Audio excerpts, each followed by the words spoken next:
ಬೆಳ್ಳಂಬೆಳಗ್ಗೆ 2 BMTC ಬಸ್ಗಳ ಮಧ್ಯೆ ಅಪಘಾತ ಆಗಿದೆ. ಬಸ್ನಲ್ಲಿ ಇದ್ದಂತಹ ಹಲವು ಪ್ರಯಾಣಿಕರಿಗೆ ಗಂಭೀರವಾಗಿ ಗಾಯವಾಗಿದೆ. ಹೇಗಾಯಿತು ಅಪಘಾತ? ಡೀಟೇಲ್ಸ್ ನಿಮ್ಮ ಮುಂದೆ.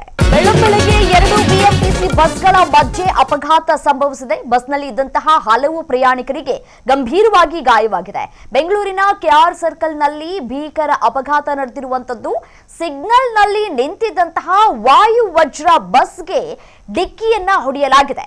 ಹಿಂಬದಿಯಿಂದ ಬಂದಂತಹ ಮತ್ತೊಂದು ಬಿಎಂಟಿಸಿ ಬಸ್ ಡಿಕ್ಕಿಯನ್ನ ಹೊಡೆದಿದೆ. ಅಪಘಾತದ ತೀವ್ರತೆಗೆ ಬಸ್ ಚಾಲಕನ ಸ್ಥಿತಿ ಗಂಭೀರವಾಗಿದೆ. ಮಹಿಳಾ ಪ್ರಯಾಣಿಕರ ತಲೆ ಕೈಕಾಲುಗಳಿಗೆ ಗಂಭೀರವಾಗಿ ಗಾಯವಾಗಿದೆ. ದೃಶ್ಯಾವಳಿಗಳನ್ನ ಗಮನಿಸ್ತಾ ಇದ್ದೀರಿ. ಅಪಘಾತದ ತೀವ್ರತೆ ಎಷ್ಟರ ಮಟ್ಟಿಗಿದೆ ಅಂತ ಹೇಳಿ, ನಿಂತಿದ್ದಂತಹ ಈ ವಜ್ರಕಾಯ ಬಸ್ಗೆ ಹೋಗಿ ಇನ್ನೊಂದು ಬಸ್ ಡಿಕ್ಕಿಯನ್ನ ಹೊಡೆದಿದೆ. ಅಷ್ಟರ ಮಟ್ಟಿಗೆ ವೇಗವಾಗಿ ಬರ್ತಾ ಇತ್ತ ಬಸ್ ಅಂತ ಹೇಳಿ, ಯಾಕೆಂದ್ರೆ ಸಿಗ್ನಲ್ ಕೂಡ ಇತ್ತು ಅಂತ ಹೇಳಿ ಮಾಹಿತಿ ಸಿಗ್ತಾ ಇದೆ. ಸಿಗ್ನಲ್ ನಲ್ಲಿ ನಿಂತಿದ್ದಂತಹ ಸಂದರ್ಭದಲ್ಲಿ ಅತಿ ವೇಗವೇ ಅಪಘಾತಕ್ಕೆ ಕಾರಣ ಆಯ್ತಾ ಅನ್ನುವಂತಹ ಪ್ರಶ್ನೆಗಳು ಕೂಡ ಇಲ್ಲಿ ಉದ್ಭವ ಆಗಿದೆ. ನೋಡಿ, ಸಾಮಾನ್ಯವಾಗಿ ಜನನಿಬಿಡ ಪ್ರದೇಶ ಅದು. ಯಾವಾಗ್ಲೂ ಸ್ಟೂಡೆಂಟ್ಸ್ಗಳು ಹೋಗ್ತಾ ಇರ್ತಾರೆ, ಮತ್ತೆ ಕೆಲಸಕ್ಕೆ ಹೋಗ್ಬೇಕಾಗಿರುವಂತವ್ರು ಕೂಡ ಹೋಗ್ತಾ ಇರ್ತಾರೆ. ಆ ಒಂದು ಪ್ರದೇಶದಲ್ಲಿ ಸ್ವಲ್ಪ ನಿಧಾನಗತಿಯಲ್ಲಿ ವಾಹನವನ್ನ ಚಾಲನೆ ಮಾಡಬೇಕಾಗತ್ತೆ. ನಿಧಾನಗತಿಯಾಗಿ ವಾಹನ ಚಾಲನೆಯನ್ನ ಮಾಡಲಿಲ್ಲ ಅಂತಂದ್ರೆ ಈ ರೀತಿಯಾದಂತಹ ಅಪಘಾತಗಳಾಗತ್ತೆ. ಸದ್ಯಕ್ಕೆ ಮಹಿಳೆಯರು ಕೂಡ ಸಿಲುಕಿಕೊಂಡಿದ್ದಾರೆ. ದೃಶ್ಯವನ್ನ ಗಮನಿಸ್ತಾ ಇದ್ದೀರಿ. ಮಹಿಳಾ ಕಂಡಕ್ಟರ್ ಸಿಲುಕಿಕೊಂಡಿದ್ದಾರೆ. ಅವರ ಕಾಲು ಸಿಲುಕಿಕೊಂಡಿರುವಂತಹ ದೃಶ್ಯವನ್ನ ಗಮನಿಸ್ತಾ ಇದ್ದೀರಿ. ಹಿಂಬದಿಯಿಂದ ಬಂದು ಡಿಕ್ಕಿ ಹೊಡೆದಿರುವಂತಹ ರಭಸಕ್ಕೆ ಆಲ್ಮೋಸ್ಟ್ ಎಲ್ಲರೂ ಮುಂದೆನೇ ನಿಂತಿರ್ತಾರೆ. ಮಹಿಳಾ ಕಂಡಕ್ಟರ್ಗಳು ಅಥವಾ ಯಾವುದೇ ಕಂಡಕ್ಟರ್ಗಳಾದ್ರೂ ಆಗಿರಬಹುದು. ಇನ್ನೇನು ಬಸ್ ಸ್ಟಾಪ್ ಹತ್ರ ಬರ್ತಾ ಇದೆ ಅಂತಂದಂತಹ ಸಂದರ್ಭದಲ್ಲಿ ಮುಂದೆನೇ ನಿಂತಿರ್ತಾರೆ. ಮತ್ತೆ ಪ್ರಯಾಣಿಕರಿಗೆ ಅನುಕೂಲವನ್ನ ಮಾಡಿಕೊಡ್ಬೇಕಲ್ವಾ, ಹಾಗಾಗಿ ಮುಂದೆ ನಿಂತಿರ್ತಾರೆ. ಅಪಘಾತ ಆಗತ್ತೆ ಅನ್ನುವಂತಹ ಒಂದು ಮುನ್ಸೂಚನೆಯು ಕೂಡ ಸಿಕ್ಕಂತೆ ಕಾಣಿಸ್ತಾ ಇಲ್ಲ. ವಾಯುವಜ್ರ ಬಸ್ಗೆ ಬಸ್ ಡಿಕ್ಕಿ ಹೊಡೆದಿದೆ, ಬಿಎಂಟಿಸಿ ಬಸ್. ಆ ಡಿಕ್ಕಿ ಹೊಡೆದಂತಹ ರಭಸಕ್ಕೆ ಇದೀಗ ಡ್ರೈವರ್ನ ಸ್ಥಿತಿ ಚಿಂತಾಜನಕ ಅಂತ ಹೇಳಲಾಗ್ತಾ ಇದೆ. ಬಸ್ನಲ್ಲಿ ಇದ್ದಂತಹ ಹಲವು ಪ್ರಯಾಣಿಕರಿಗೆ ಗಂಭೀರವಾಗಿ ಗಾಯವಾಗಿದೆ. ಸಿಗ್ನಲ್ ಬಳಿ ನಿಂತಿದ್ದಂತಹ ಬಸ್ಗೆ ಡಿಕ್ಕಿಯನ್ನ ಹೊಡೆದಿರುವಂತಹ ಬಿಎಂಟಿಸಿ ಡಿಕ್ಕಿಯ ರಭಸಕ್ಕೆ ಬಸ್ನ ಮುಂಭಾಗ ಸಂಪೂರ್ಣವಾಗಿ ನಜ್ಜುಗುಜ್ಜಾಗಿದೆ. ಬಸ್ನ ಒಳಗೆ ಕಾಲು ಸಿಲುಕಿ ಮಹಿಳೆಯೋರ್ವರು ಪರದಾಟವನ್ನು ಪಡ್ತಾ ಇದ್ದಾರೆ. ಬಸ್ನಲ್ಲಿ ಸಿಲುಕಿರುವಂತಹ ಮತ್ತೋರ್ವ ಬಾಲಕಿ ಅನ್ನುವಂತಹ ಮಾಹಿತಿ ಸಿಗ್ತಾ ಇದೆ. ಸಿಲಿಕಾನ್ ಸಿಟಿಯಲ್ಲಿ ಬೆಳ್ಳಂಬೆಳಗ್ಗೆಯೇ ಭೀಕರ ರಸ್ತೆ ಅಪಘಾತ ಸಂಭವಿಸಿದೆ. ನೋಡಿ, ನಗರದ ಪ್ರಮುಖ ಜಂಕ್ಷನ್ ಕೆಆರ್ ಸರ್ಕಲ್ ಬಳಿ 2 ಬಿಎಂಟಿಸಿ ಬಸ್ಗಳ ನಡುವೆ ಅಪಘಾತ ಸಂಭವಿಸಿ ಹಲವು ಪ್ರಯಾಣಿಕರು ಗಂಭೀರವಾಗಿ ಗಾಯಗೊಂಡಿದ್ದಾರೆ. ಅಪಘಾತ ಆಗೋದಕ್ಕೆ ಕಾರಣವಾದರೂ ಏನು ಅನ್ನೋದು ಸದ್ಯಕ್ಕಿರುವಂತಹ ಪ್ರಶ್ನೆ. ಸದ್ಯಕ್ಕೆ ಬಸ್ನಲ್ಲಿ ಓರ್ವ ಬಾಲಕಿ ಸಿಲುಕಿದ್ದಾರೆ ಅನ್ನುವಂತಹ ಮಾಹಿತಿ ಸಿಗ್ತಾ ಇದೆ. ಮತ್ತೆ ಮಹಿಳೆಗೆ ಕಾಲು ಏನಿದೆ ಅದು ಗಂಭೀರವಾಗಿ ಗಾಯವಾಗಿದೆ ಅನ್ನುವಂತಹ ಮಾಹಿತಿ ಸಿಗ್ತಾ ಇದೆ. ಮತ್ತೊಂದು ಕಡೆ ನೋಡಿ, ಡ್ರೈವರ್ನ ಪರಿಸ್ಥಿತಿ ಚಿಂತಾಜನಕವಾಗಿದೆ ಅನ್ನುವಂತಹ ಮಾಹಿತಿಗಳು ಲಭ್ಯವಾಗ್ತಾ ಇದೆ. ಇನ್ನು ಗಾಯಗೊಂಡವರನ್ನ ಈಗಾಗಲೇ ಆಸ್ಪತ್ರೆಗೂ ಕೂಡ ದಾಖಲು ಮಾಡಲಾಗಿದ್ದು ಚಿಕಿತ್ಸೆಯನ್ನ ಕೂಡ ಕೊಡಿಸುವಂತಹ ಕೆಲಸವನ್ನ ಕೂಡ ಮಾಡಲಾಗಿದೆ. ಸ್ಥಳಕ್ಕೆ ಪೊಲೀಸರು ಕೂಡ ಬಂದು, ಟ್ರಾಫಿಕ್ ಪೊಲೀಸ್ನವರು ಕೂಡ ಬಂದು ಪರಿಶೀಲನೆಯನ್ನ ಕೂಡ ನಡೆಸ್ತಾ ಇದ್ದಾರೆ. ಅಪಘಾತ ಹೇಗಾಯಿತು, ಅಪಘಾತ ಆಗೋದಕ್ಕೆ ಕಾರಣವಾದ್ರೂ ಏನು ಅಲ್ವಾ? ಈಗ ನಿಂತಿದ್ದಂತಹ ಬಸ್ಗೆ ಹಿಂದಗಡೆಯಿಂದ ಬಂದು ಬಿಎಂಟಿಸಿ ಬಸ್ ಡಿಕ್ಕಿಯನ್ನ ಹೊಡೆಯೋದಕ್ಕೆ ಒಂದು ಅತಿವೇಗ ಆಗಿರಬೇಕು. ಅತಿವೇಗದಿಂದ ಚಾಲನೆ ಮಾಡ್ತಾ ಇದ್ದಂತಹ ಸಂದರ್ಭದಲ್ಲಿ ಈ ರೀತಿಯಾಗಿ ಅಪಘಾತ ಆಗೋದಕ್ಕೆ ಸಾಧ್ಯವಾಗುತ್ತೆ. ಇಲ್ಲ ಅಂತಂದ್ರೆ ಬ್ರೇಕ್ ಏನಾದ್ರೂ ಫೇಲ್ವರ್ ಆಗಿತ್ತಾ ಅನ್ನುವಂತಹ ಪ್ರಶ್ನೆಯೂ ಕೂಡ ಇದೆ, ಅಥವಾ ಕ್ಲಚ್ ಏನಾದ್ರೂ ಪ್ರಾಬ್ಲಮ್ ಆಗಿತ್ತಾ ಅನ್ನುವಂತಹ ಪ್ರಶ್ನೆಯೂ ಕೂಡ ಇಲ್ಲಿ ಕಾಡ್ತಾ ಇದೆ. ಕಾರಣ ಏನು ಅನ್ನೋದು ಸದ್ಯಕ್ಕೆ ತಿಳಿದು ಬರಬೇಕಾಗಿರುವಂತಹ ಮಾಹಿತಿ. ನೋಡಿ, ಬೆಳಗಿನ ಜಾವ ಎಂದಿನಂತೆ ಸಂಚಾರ ದಟ್ಟಣೆ ಆರಂಭ ಆಗ್ತಾ ಇದ್ದಂತೆ ಈ ಒಂದು ಸಮಯದಲ್ಲಿ ದುರ್ಘಟನೆ ಸಂಭವಿಸಿದೆ. ಕೆಆರ್ ಸರ್ಕಲ್ ಜಂಕ್ಷನ್ ಸಿಗ್ನಲ್ನಲ್ಲಿ ಬಿಎಂಟಿಸಿಯ ವಾಯುವಜ್ರ ಅಂದ್ರೆ ಓಲ್ವೋ ಬಸ್ ನಿಂತಿತ್ತು. ಇದೇ ಸಂದರ್ಭದಲ್ಲಿ ಹಿಂಬದಿಯಿಂದ ಅತಿ ವೇಗವಾಗಿ ಬಂದಂತಹ ಮತ್ತೊಂದು ಬಿಎಂಟಿಸಿ ಬಸ್ ಸಿಗ್ನಲ್ನಲ್ಲಿ ನಿಂತಿದ್ದಂತಹ ವಾಯುವಜ್ರ ಬಸ್ಗೆ ಹಿಂಬದಿಯಿಂದ ಅತ್ಯಂತ ಜೋರಾಗಿ ಗುದ್ದಿದೆ. ಆ ಗುದ್ದಿದ ರಭಸಕ್ಕೆ ಸಾಮಾನ್ಯ ಬಿಎಂಟಿಸಿ ಬಸ್ನ ಮುಂಭಾಗ ಏನಿದೆಯಲ್ಲ ಅದು ಸಂಪೂರ್ಣವಾಗಿ ಜಖಂಗೊಂಡಿದೆ. ಬಸ್ ಚಾಲಕನಿಗೆ ಗಂಭೀರವಾಗಿ ಗಾಯವಾಗಿದ್ದು ಆಸ್ಪತ್ರೆಗೆ ಆತನನ್ನ ದಾಖಲು ಮಾಡಲಾಗಿದೆ.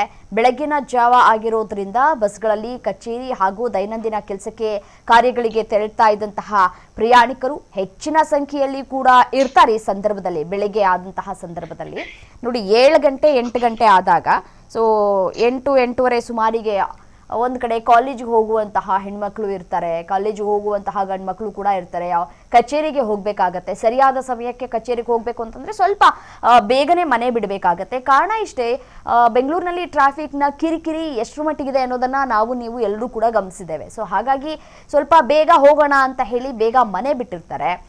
ಆದ್ರೆ ಈ ಮನೆ ಬಿಟ್ಟಂತಹ ಸಂದರ್ಭದಲ್ಲಿ ಈ ರೀತಿಯಾದಂತಹ ಅಪಘಾತ ಆಗಿದೆ. ನೋಡಿ, ದೃಶ್ಯದಲ್ಲಿ ಗಮನಿಸ್ತಾ ಇದ್ರಿ, ಮಹಿಳಾ ಕಂಡಕ್ಟರ್ನ ಕಾಲು ಸಿಕ್ಕಾಕೊಂಡಿದೆ ಅಂತ ಕಾಣಿಸ್ತಾ ಇದೆ. ಮತ್ತೆ ಮತ್ತೋರ್ವ ಬಾಲಕಿಯೂ ಕೂಡ ಸಿಕ್ಕಾಕೊಂಡಿದ್ದಾರೆ. ಅಷ್ಟರ ಮಟ್ಟಿಗೆ ಅತಿ ವೇಗವಾಗಿ ಬಸ್ ಚಾಲನೆ ಆಗ್ತಾ ಇತ್ತು ಅಂತ ಕಾಣಿಸ್ತಾ ಇದೆ.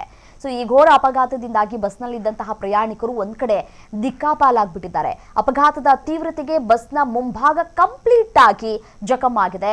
ಸೀಟ್ಗಳಲ್ಲಿ ಇದ್ದಂತಹ ಹಲವು ಮಹಿಳಾ ಪ್ರಯಾಣಿಕರಿಗೆ ತಲೆ ಹಾಗೂ ಕೈಕಾಲುಗಳಿಗೆ ಗಂಭೀರವಾಗಿ ಗಾಯ ಆಗಿದೆ. ಅಂದ್ರೆ ಮುಂಭಾಗ ಕೂತಿರ್ತಾರಲ್ಲ ಮಹಿಳೆಯರಿಗೆ, ಅವರಿಗೆ ಅತಿ ವೇಗವಾಗಿ ಬರ್ತಾ ಇರುತ್ತೆ. ಸಡನ್ ಆಗಿ ಬ್ರೇಕ್ ಹಾಕಿದಂತಹ ಸಂದರ್ಭದಲ್ಲಿ ಸಾಮಾನ್ಯವಾಗಿಯೇ ನಾವು ಕರೆಕ್ಟಾಗಿ ಕೂತಿಲ್ಲ ಅಂತಂದ್ರೆ, ಸೊ ಇನ್ ಕೇಸ್ ಏನಾದರೂ ಸ್ವಲ್ಪ ಲೂಸ್ ಕೊಟ್ಟಿದ್ರು ಕೂಡ ನಮಗೆ ತಲೆಗೆ ಅಥವಾ ಈ ಮಂಡಿಗೆ ಪೆಟ್ಟಾಗುವಂತಹ ಸಾಧ್ಯತೆ ಇರುತ್ತೆ. ಅಪಘಾತದ ತೀವ್ರತೆಯನ್ನ ಗಮನಿಸ್ತಾ ಇದ್ರೆ ಅತಿ ವೇಗವೇ ಇದಕ್ಕೆ ಕಾರಣ ಅಂತ ಕಾಣಸಿಗ್ತಾ ಇದೆ. ನೋಡಿ, ಸೀಟ್ನಿಂದ ಬಿಡಿಸ್ಕೊಳ್ಳೋದಕ್ಕೆ ಪ್ರಯಾಣಿಕರು ಕೂಡ ಹರಸಾಹಸವನ್ನ ಪಡಬೇಕಾದಂತಹ ಪರಿಸ್ಥಿತಿ ನಿರ್ಮಾಣವಾಗಿದೆ. ಇದೇ ವಿಚಾರಕ್ಕೆ ಸಂಬಂಧಪಟ್ಟಂತೆ ಮತ್ತಷ್ಟು ಡೀಟೇಲ್ಸ್ ಕೊಡ್ತಾ ಹೋಗ್ತಾರೆ ನಮ್ಮ ಪ್ರತಿನಿಧಿ ಜಯಶ್ರೀ ದೂರವಾಣಿ ಸಂಪರ್ಕದಲ್ಲಿದ್ದಾರೆ. ಜಯಶ್ರೀ, ಅಪಘಾತ ಹೇಗಾಯ್ತು? ಅಪಘಾತ ಆಗೋದಕ್ಕೆ ಕಾರಣವಾದ್ರೂ ಏನು ಅಂತ ಹೇಳಿ. ಎಸ್ ರಮ್ಯಾ, ಇವತ್ತು ಬೆಳಿಗ್ಗೆ 8 ಗಂಟೆಗೆ KR ಸರ್ಕಲ್ ನಲ್ಲಿ ನಡೆದ ಈ ಅಪಘಾತದಿಂದ ಒಂದು ಕ್ಷಣ ಅಲ್ಲಿರುವ ಸಾರ್ವಜನಿಕರು ಬೆಚ್ಚಿ ಬೀಳುವಂತಿತ್ತು. ಯಾಕಂತ ಹೇಳಿದ್ರೆ, ನಿಂತಿರುವ ಬಸ್ ಅಂದ್ರೆ KR ಸರ್ಕಲ್ ನಲ್ಲಿ ಅಂದ್ರೆ ಸಿಗ್ನಲ್ ನಲ್ಲಿ ನಿಂತಿರುವ ವಾಯು ವಜ್ರ ವೋಲ್ವೋ ಬಸ್ ಏನಿದೆ, ಅದಕ್ಕೆ ವೇಗವಾಗಿ ಬಂದಿರುವಂತಹ ನಾರ್ಮಲ್ BMTC ಬಸ್ ಡಿಕ್ಕಿ ಹೊಡೆದು ಈ ಪರಿಸ್ಥಿತಿ ಬಂದಿದೆ. ಈ ಪರಿಸ್ಥಿತಿಯಿಂದ ಈಗ ಚಾಲಕನ ಪರಿಸ್ಥಿತಿ ತುಂಬಾ ಚಿಂತಾಜನಕವಾಗಿದೆ. ಸದ್ಯಕ್ಕೆ ಏನು ಅಂತ ಹೇಳಿದ್ರೆ ಯಾವುದೇ ಸಾವು ಕೂಡ ಸಂಭವಿಸಿಲ್ಲ ಈ ಒಂದು ಪರಿಸ್ಥಿತಿಯಲ್ಲಿ. ಅಂದ್ರೆ ಅಲ್ಪ ಸ್ವಲ್ಪ ಅದರಲ್ಲಿ ಪ್ರಯಾಣಿಸುತ್ತಿದ್ದಂತಹ ಪ್ರಯಾಣಿಕರಿಗೆ ಗಾಯಗಳಾಗಿದ್ದು, ಅದರಲ್ಲಿ 3 ಸ್ಥಿತಿ ಸದ್ಯಕ್ಕೆ ಗಂಭೀರವಾಗಿದೆ ಅನ್ನುವ ಮಾಹಿತಿ ಕೂಡ ಸಿಕ್ಕಿದೆ. ಮುಖ್ಯವಾಗಿ ಈ ಅಪಘಾತ ನಡೆದ ಅದೆಷ್ಟೋ ಸಮಯ ಅಂದ್ರೆ 1 ಗಂಟೆಗಳ ಕಾಲ ಅಲ್ಲಿ ಯಾವುದೇ ಆಂಬುಲೆನ್ಸ್ ಇರ್ಲಿ ಅಥವಾ ಅಗ್ನಿಶಾಮಕ ದಳದವರಾಗಿ ಬಂದಿರ್ಲಿಲ್ಲ. ಯಾಕೆ ಈ ವಿಚಾರವನ್ನ ಒತ್ತಿ ಹೇಳ್ತೀನಿ ಅಂತ ಹೇಳಿದ್ರೆ, KR ಸರ್ಕಲ್ ಬೆಂಗಳೂರಿನ ಹೃದಯ ಭಾಗ, ಇಲ್ಲೇ ಇಂತಹ ಪರಿಸ್ಥಿತಿ ಆದ್ರೆ ಇನ್ನು ಬೇರೆ ಕಡೆ ಅಪಘಾತಗಳಾದ್ರೆ ಏನು ಕತೆ ಅಂತ ನೋಡಿ. ಈ ಬೆಂಗಳೂರಿನಲ್ಲಿ BMTC ಬಸ್ಗಳ ರ್ಯಾಶ್ ಡ್ರೈವಿಂಗ್ ಕೂಡ ಇಂತಹ ಸನ್ನಿವೇಶವನ್ನು ತಮಗೆ ತಾವೇ ತಂದು ಕೊಡುವಂತೆ ಮಾಡುತ್ತೆ. ಇನ್ನು ಇಲ್ಲಿ ಬೆಳಿಗ್ಗೆ ಅಲ್ಲಿನ ಬಸ್ನಲ್ಲಿ ಸಿಕ್ಕಾಕೊಂಡವರನ್ನ ಹೊರತೆಗೆಯಲು ಹರಸಾಹಸ ಪಟ್ಟಿದ್ದಾರೆ. ಇದರಿಂದ ಅಂದ್ರೆ ಇದೇ ಸಂದರ್ಭದಲ್ಲಿ ಟ್ರಾಫಿಕ್ ಸಮಸ್ಯೆ ಕೂಡ ತುಂಬಾ ಎದುರಿಸಬೇಕಾಯ್ತು ಅಂದ್ರೆ KR ಸರ್ಕಲ್ ನಲ್ಲಿ. ಇನ್ನು ನಿಂತಿರುವ ಬಸ್ಗೆ BMTC ಬಸ್ ಹೊಡೆದು ಈ ಪರಿಸ್ಥಿತಿಗೆ ಬರೋದಕ್ಕೆ ಕಾರಣ ಅಂದ್ರೆ ಅವಸರವೇ ಅಪಘಾತಕ್ಕೆ ಕಾರಣ ಅಂತ ಹೇಳ್ಬಹುದು ರಮ್ಯಾ. ನೋಡಿ, ಈಗ ಸದ್ಯಕ್ಕೆ ಈ ಡ್ರೈವರ್ನ ಪರಿಸ್ಥಿತಿ ಚಿಂತಾಜನಕ ಅಂತ ಕೂಡ ಹೇಳಿ ಮಾಹಿತಿ ಸಿಗ್ತಾ ಇದೆ. ಮತ್ತೆ ಬಾಲಕಿಯೋರ್ವರು ಸಿಕ್ಕಾಕೊಂಡಿದ್ದಾರೆ ಅನ್ನುವಂತಹ ಮಾಹಿತಿ, ಅವರನ್ನ ಹೊರ ತೆಗೆಯುವಂತಹ ಕೆಲಸಗಳು ಈಗಾಗಲೇ ಆಗಿದ್ಯಾ? ಹೌದೌದು, ಈಗಾಗಲೇ ಹೊರತೆಗೆಯುವಂತಹ ಕೆಲಸಗಳು ಆಗಿದ್ದವರನ್ನ ಸ್ಥಳೀಯ ಆಸ್ಪತ್ರೆಗೆ ರವಾನಿಸಲಾಗಿದೆ. ಅಲ್ಲಿ ಅವರಿಗೆ ಚಿಕಿತ್ಸೆಯನ್ನು ಕೂಡ ನೀಡಲಾಗ್ತಿದೆ. ರೈಟ್, ಥ್ಯಾಂಕ್ ಯು ಡೀಟೇಲ್ಸ್ಗೆ. ನೋಡಿ, ಸಿಗ್ನಲ್ನಲ್ಲಿ ನಿಂತಿದ್ದಂತಹ ವಾಯು ವಜ್ರ ಬಸ್ಗೆ ಹಿಂದೆಗಡೆಯಿಂದ ಬಂದಂತಹ BMTC ಬಸ್ ಒಂದು ಡಿಕ್ಕಿ ಹೊಡೆದಂತಹ ಪರಿಣಾಮ ಯಾವ ರೀತಿಯಾಗಿ ಬಸ್ಸು ನಜ್ಜುಗುಜ್ಜಾಗಿದೆ ಮುಂಭಾಗ ಅಂತ ಗಮನಿಸ್ತಾ ಇದ್ದೀರಿ. ಮಹಿಳೆಯರಿಗೆ ಗಂಭೀರವಾಗಿ ಕೆಲವರಿಗೆ ಗಾಯಗಳಾಗಿದೆ, ಇನ್ನು ಕೆಲವರ ಕಾಲ್ ಕೂಡ ಸಿಕ್ಕಾಕೊಂಡಿತ್ತು, ಮತ್ತೆ ಬಾಲಕಿಯೂ ಕೂಡ ಸಿಕ್ಕಾಕೊಂಡಿದ್ಲು ಅನ್ನುವಂತಹ ಮಾಹಿತಿ ಕೂಡ ಇದೆ. ಸೊ ಇವರೆಲ್ಲರನ್ನೂ ಕೂಡ ಈಗಾಗಲೇ ರಕ್ಷಣೆ ಕೂಡ ಮಾಡಲಾಗಿದೆ. ಸೊ ಟ್ರಾಫಿಕ್ ಸಮಸ್ಯೆಯೂ ಕೂಡ ಹೆಚ್ಚಾಗಿರೋದ್ರಿಂದ ಸೊ ತೆರವುಗೊಳಿಸುವಂತಹ ಕಾರ್ಯಾಚರಣೆಯು ಕೂಡ ಸದ್ಯಕ್ಕೆ ಆಗ್ತಾ ಇದೆ ಅನ್ನೋದರ ಬಗ್ಗೆ ಮಾಹಿತಿಗಳು ಕೂಡ ಲಭ್ಯವಾಗ್ತಾ ಇದೆ. ನೋಡಿ, ಆಂಬ್ಯುಲೆನ್ಸ್ ಸೇವೆ ಕೂಡ ಅಲಭ್ಯ ಅನ್ನುವಂತಹ ಮಾಹಿತಿಯನ್ನು ನನ್ನ ಕಲೀಗ್ ಈಗಷ್ಟೇ ನೀಡ್ತಾ ಇದ್ರು. ಸಾಮಾನ್ಯವಾಗಿ ಸಣ್ಣ ಪುಟ್ಟ ಅಪಘಾತ ಆದಂತಹ ಸಂದರ್ಭದಲ್ಲಿಯೇ ನಾವು ಆಂಬ್ಯುಲೆನ್ಸ್ಗೆ ಕರೆ ಮಾಡಿದಂತಹ ಸಂದರ್ಭದಲ್ಲಿ ಅಲಭ್ಯವಾಗುತ್ತೆ, ಅಂದ್ರೆ ನಮಗೆ ಸಿಗೋದಿಲ್ಲ. ಸರಿಯಾದ ಸಮಯಕ್ಕೆ ಆಂಬ್ಯುಲೆನ್ಸ್ ಸಿಗದೇ ಇರುವಂತಹ ಕಾರಣ ಎಷ್ಟೋ ಜನರ ಪ್ರಾಣ ಪಕ್ಷಿ ಹಾರು ಹೋಗಿದ್ದನ್ನ ಗಮನಿಸ್ತಾ ಇದ್ದೀವಿ. ಇನ್ನಾದರೂ ಆರೋಗ್ಯ ಇಲಾಖೆ ಈ ಕಡೆ ಸ್ವಲ್ಪ ಗಮನ ಹರಿಸುವಂತಹ ಕೆಲಸವನ್ನ ಮಾಡಬೇಕಾಗಿದೆ.